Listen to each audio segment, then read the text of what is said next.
పన్నులు వసూలు చేయడం. వీళ్ళు కొన్ని మార్క్స్ పెట్టుకుంటారు. ఈ డెవల్యూషన్ రాష్ట్రాలకు ఇవ్వడానికి కొన్ని పారామీటర్స్ పెట్టుకున్నారు.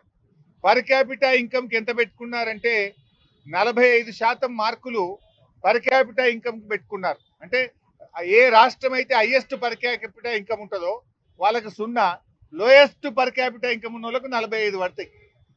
ఇది అన్యాయము.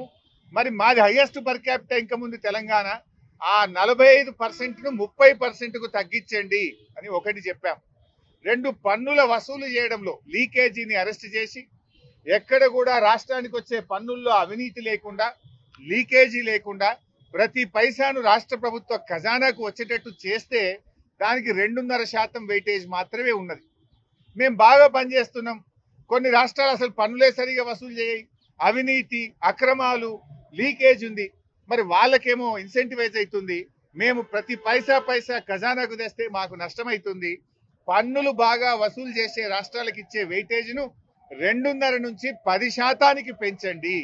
తద్వారా రాష్ట్రాల మధ్య పోటీ పెరుగుతుంది, రాష్ట్రాల ఆదాయం పెరుగుతుంది అనేటువంటి విషయాన్ని ఆర్థిక సంఘం దృష్టికి తేవడం జరిగింది.